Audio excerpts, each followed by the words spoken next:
we have pledged €40 billion of support to Ukraine every year.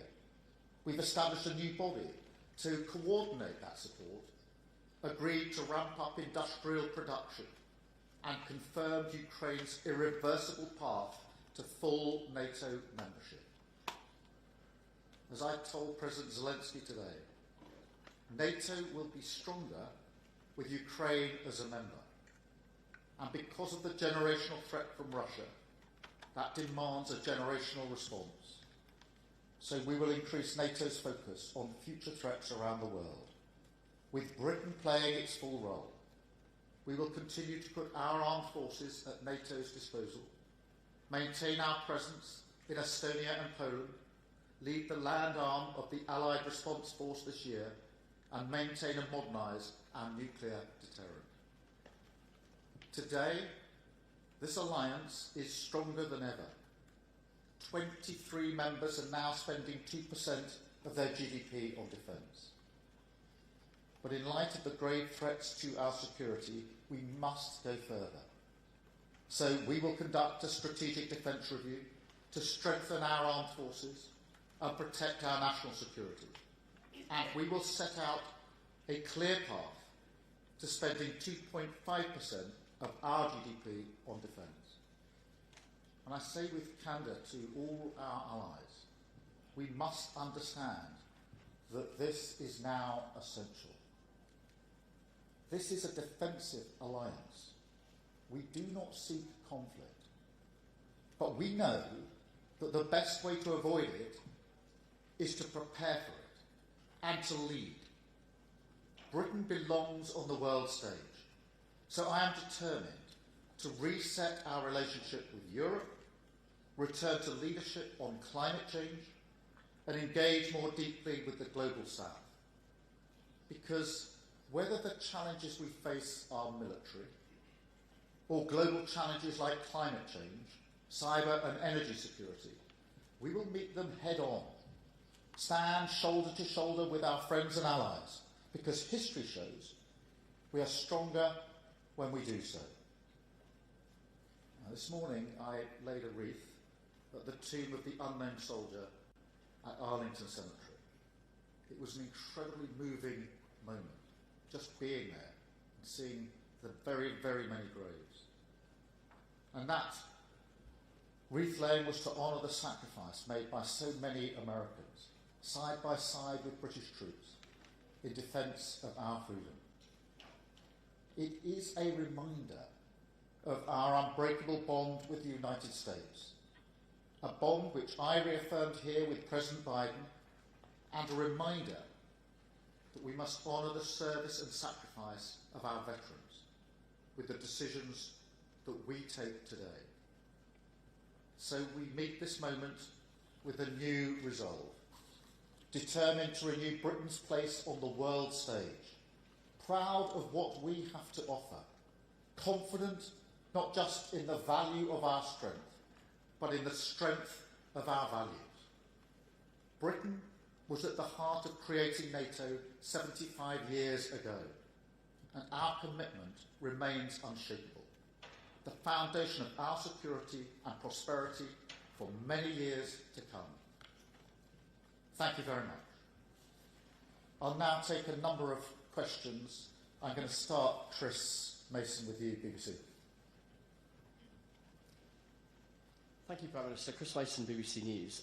You told us earlier that President Biden had been on really good form when you were talking to him, and he was across all of the details.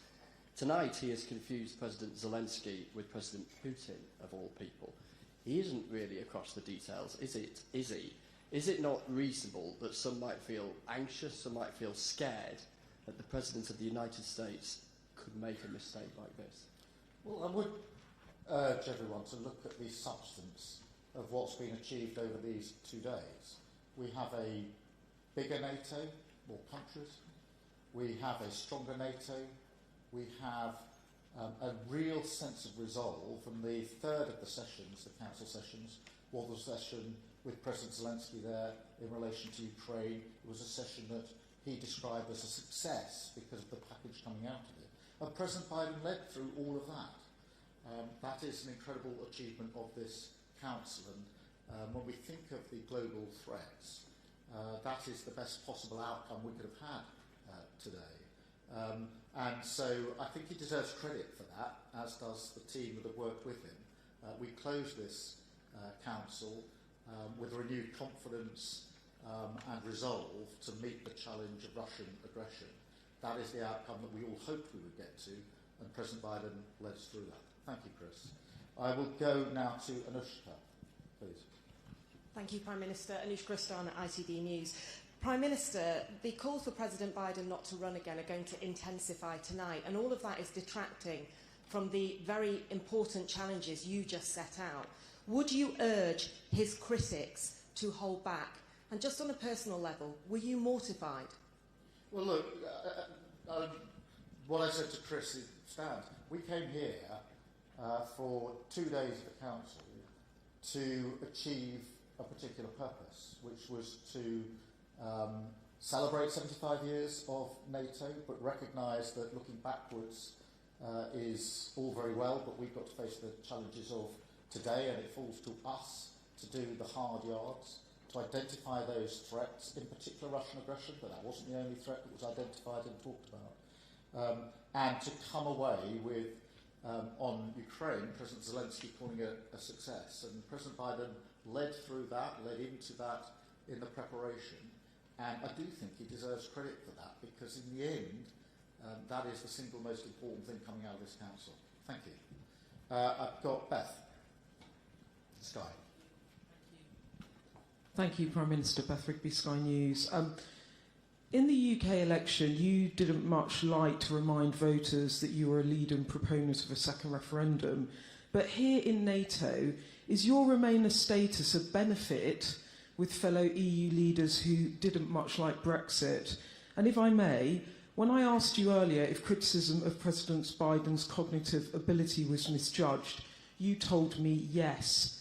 Is that still the case? And if so, do you feel sympathetic towards him over this mortifying mistake he's just made? Thank you. Beth, on the question of engaging, I mean, we've engaged with pretty well all the leaders that are here. That has been a huge benefit of being here within a week of forming a government. So we've had very productive meetings, very many bilaterals with leaders of the NATO countries, including European leaders. And yes, that is about a reset. It's about a reset of our relations. Not actually about an institutional reset. It's not about going back into the EU. But it is certainly a reset, because I think for very many people there was a sense after Brexit that the UK had become too inward-looking, was not as interested as it once was in its place on the global stage, on the international stage. And I've wanted to reset, to change the posture, if you like, to say that the UK is confident, is back, and wants to make sure that we play our leading part in meeting threats of that the world faces, which are, I think, more intense now than they've been for many years, to increase our trade and investment across the world, to deal with climate change, and all of that is part of the reset. But it's a posture, if you like. It is. The UK is back. It's confident. We want to play our part on the world stage. I've always believed we've got a huge amount to offer on the world stage. And I think that that's been very well received by colleagues, both from Europe and elsewhere, and I'm pleased about that. Sort of part one, because next week we have the EPC, which we are hosting, of course, and so for our European partners, EU and non-EU, we get the opportunity to follow up on those discussions. But it has been important for us to deepen relations that we actually started in opposition, and make sure that we are that confident, outward-looking country that I know we're so good at. Thank you so much, Beth. Look, on President Biden, I can't really say more than I've said already. This was a successful Council. He led it. He deserves credit for that. The outcome that matters is that Ukraine, they are, look at what happened in that hospital last week. They are facing Russian aggression in its physical sense every single day. They are dying every single day. Children are dying. And they need our support. And it is not just support for Ukraine. It is also about our values. And it is about what we stand for. It's about what NATO values are. And we've had a successful outcome on that. And I think that is a good thing. I think people have worked really hard for that. That doesn't always happen at the end of councils like this, but we've reached a declaration which has been signed off. It is good, but now we follow through on it. And President Biden deserves credit for planning this, leading this, and getting us to that stage. Thank you. I've got Ryan from The Sun. Thank you, Prime Minister. The UK is in the middle of a prisons crisis. There is currently a huge percentage of foreign offenders in our prisons, some 10,000 out of 85,000. Would you consider speeding up the process so overseas offenders are sent home quicker to free up space? And have you spoken to the Home Secretary or Justice Secretary about this? Well, there will be a statement about it, Ryan, so I won't get ahead of it. But on your specific point, it is always the case that prosecutors can ask for a deportation order at the end of a prison sentence. And when I was Director of Public Prosecutions, I instructed my prosecutors to do that in very many cases, and therefore you'd serve your sentence. The judge would, at the sentencing stage, impose an order that meant at the end of the sentence you're then deported. And that's the right thing in those cases, and those deportations should go ahead. But the crux of the problem we face at the moment, and it is a terrible problem, is that we've got far too many prisoners for the prison places that we've got, or we soon will have. That is gross the responsibility of the outgoing government. It is a basic function of government that you should have enough places for your prisoners that the judges are sending to prison.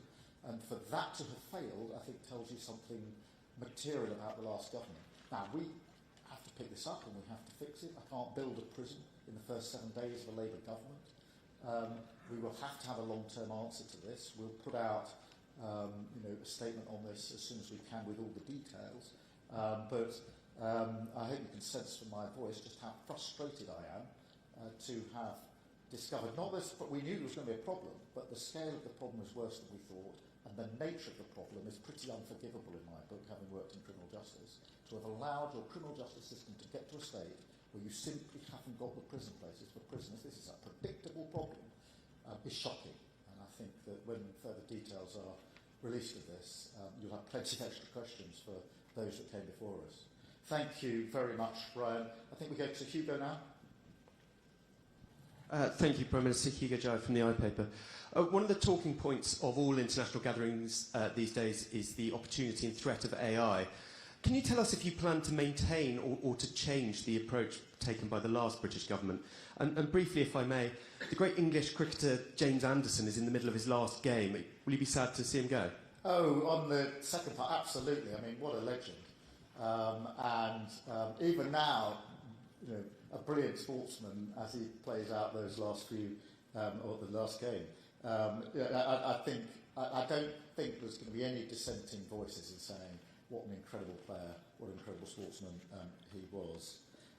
In relation to AI, look, firstly, it's come up quite a lot in the bilaterals we've had here in this council in relation to discussions we've had with other leaders of NATO countries, because it is obviously important.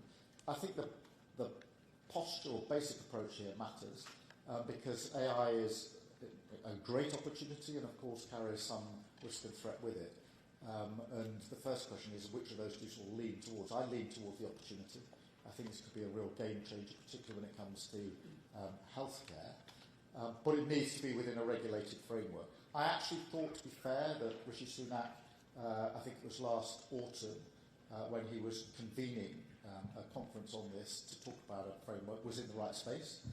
Certainly didn't criticise him. I thought we could have gone a bit quicker on that, shown a bit more leadership, but I want to build on that, and I wouldn't at this stage simply say he was fundamentally wrong. I think the basic posture is one of opportunity, but with a framework to recognise the risks, and that is the sort of discussions that we've had during the course of the last 2 days with other leaders. Sam from the Daily Press. Sam. Thank you, Prime Minister. We've heard a lot over your first week about your desire to deepen and close relations with the EU, but we've heard nothing about any plans to take advantage of Britain's status outside the EU. What do you say to those who fear this is the start of the betrayal of Brexit? And also, just a quick one, you put trust, restoring trust in politics at the heart of your election campaign. You made it very clear that was very important to you. So can you just level with us here and now about, do you truly believe that President Biden is capable of serving 4 years in office? Well, on the first question, it won't come as a surprise to know that in the bilaterals we've had here, we've pursued the question of free trade agreements. Some of those are rollover agreements that we did have with the EU, some of them not, and so that has come up repeatedly in bilaterals because we've said our number one mission is growing the economy. In order to grow the economy, we need to increase trade and investment, and where we can get deals to help that, then we want those deals. We can do it outside of deals as well, but a lot of my bilaterals have been about the global threats, about Ukraine, about Russia, of course, but there's been an element that's been about the economy, because having made growing the economy my central mission, I'm very interested in the discussions that we've been able to have with allies about how we can deepen our relationships in terms of economy, trade, investment, and defence and security as well, not just in the traditional sense, but this discussion about industrial strategy sitting behind defence and security, because there's a lot of backfill that's needed now because of the provision of capability to Ukraine. So that's been a central part. Yes, I want to reset the relationship with Europe, but that doesn't mean going back into the EU. It means developing our posture, our status, the way that we operate on the world stage in the way that I described to Beth. And on the, sorry?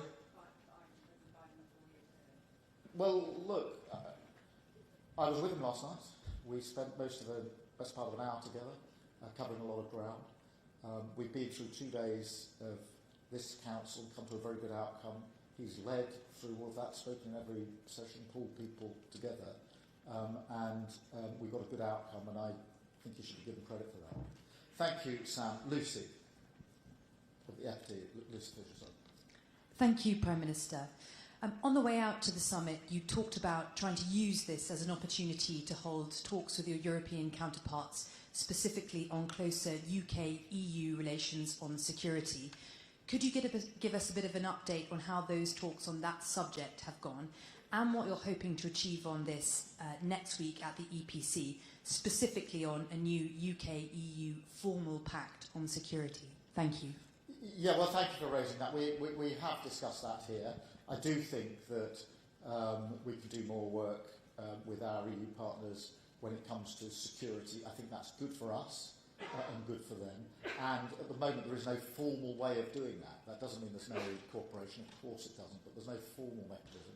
So that's been discussed in our bilaterals. It was actually included in my remarks in one of the council sessions here. The second session was one in which we had EU representatives there, as well as representatives of some of the other countries around the world. And so I raised it specifically, this question of no formal arrangement. And I think that is good for the UK. Yeah, we've got a lot to offer when it comes to security in relation to the way that we work with the EU and others across the world, but in an increasingly threatened environment, which it is, the more we can do on security, the better for the protection of everybody in our country. Thank you very much. And Pippa, from The Guardian. Thank you, Prime Minister. At the election, a host of your ministers just clung on to their seats after challenges from pro-Palestine independents. Thangam Debonair, who lost hers, says it was in part because of Labour's position on the Gaza conflict. How do you convince those people, many of whom might otherwise support you, that you're not just another politician who talks about recognising the Palestinian state and never does so? And would you ever consider moving on recognition without America or Israel? Because if you don't, there's a possibility that it might never happen. Well, firstly, I really do want to pay tribute to Thangam Debonair, who did a fantastic job in the shadow cabinet, and was a incredible politician, absolutely dedicated to her brief in relation to creatives, a distinguished cello player herself. So pay tribute to her. She's got a lot to offer, and she will offer a lot more.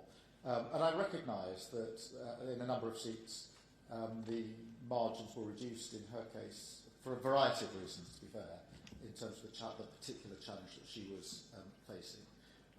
But look, this council has been an opportunity for us to discuss.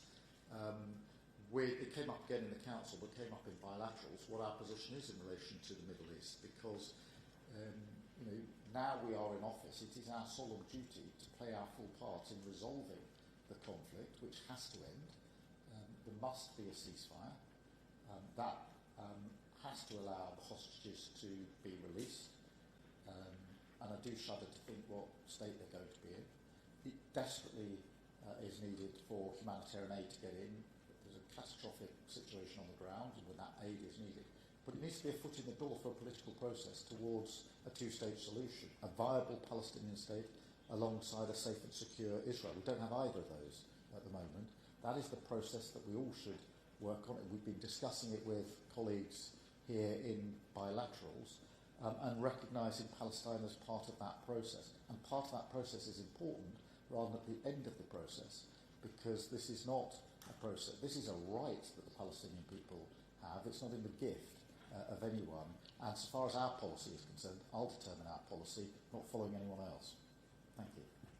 Thank you all very much indeed. And thank you for being here so late after a long couple of days. Safe journey home for those of you that are going home. Thank you.